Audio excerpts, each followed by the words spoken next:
So you're a law student in India, and you've just landed a litigation internship. Awesome. This right here is your game plan. We're going to cover exactly what you need to do to go from feeling like a lost observer to being a genuinely useful member of the team, right from day one. Let's jump right in. Okay, think about it.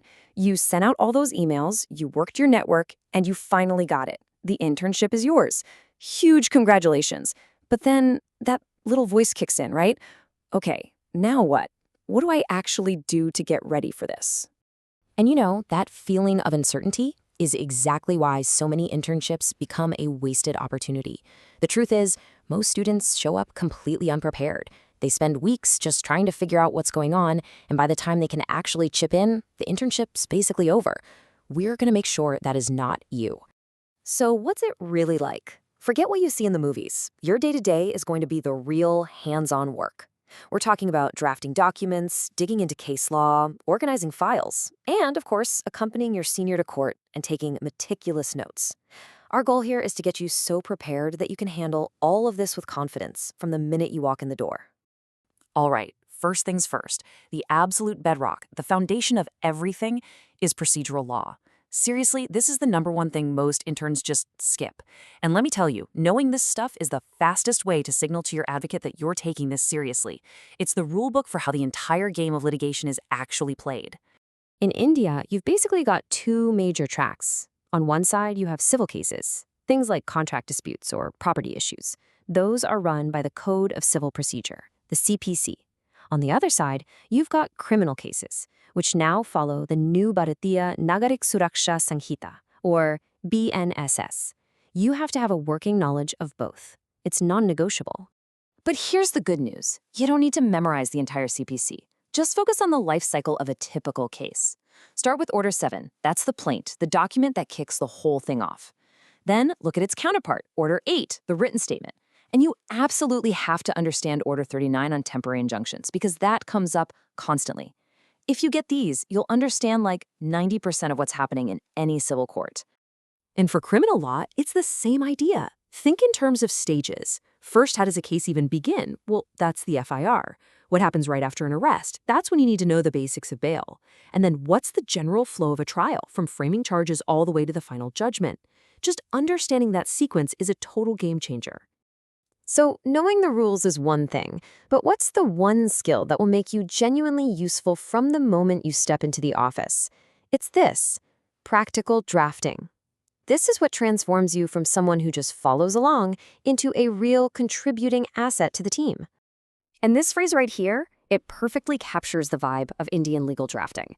The language is incredibly formal, it's traditional, it's full of these specific phrases.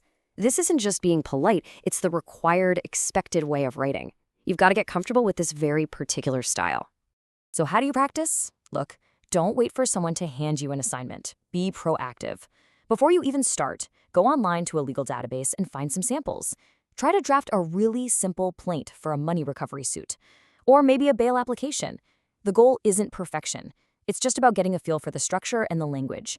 I promise you, this little bit of homework will put you miles ahead of everyone else. Okay, let's talk about something they never teach you in law school, but something that can honestly make or break your entire internship: etiquette. These are the unwritten rules of the court and the chamber. Getting this stuff right shows respect, it shows you're a professional, and it makes people want to help you. And let's be super clear about this. The dress code, black and white, is not a suggestion. It's a uniform. Know how to address the judge. It changes depending on the court. In the courtroom, your job is to be invisible. Stay silent, put your phone on airplane mode, and save all your questions for when you're back in the car or the office. And be on time. Better yet, be early. The court starts on the dot and it waits for no one. And to really be a pro, you need the right tools on your phone. First thing, download the eCourts app right now. Seriously. If you can quickly look up a case status or the next hearing date for your advocate, you'll be a hero. Get familiar with a research tool like Indian Qanun, which is free and fantastic. And always have digital copies of the Bare Acts handy for a quick lookup. All right, that was a lot, I know. So let's boil it all down into one simple, final action plan. This is your checklist. This is what you do in the week before you start to make sure you walk in on day 1 totally ready to go. Here it is. It's that simple. Number 1, Briefly revise the flow of a civil and a criminal trial. Number 2, actually try drafting a couple of basic documents.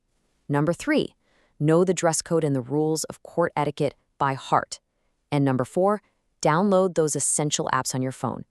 If you do just these 4 things, you won't just be another intern, you'll be an invaluable part of the team from the second you arrive. So in the end, it really comes down to this. Your internship is a massive opportunity. It's way more than just a line on your CV. It's your first real test.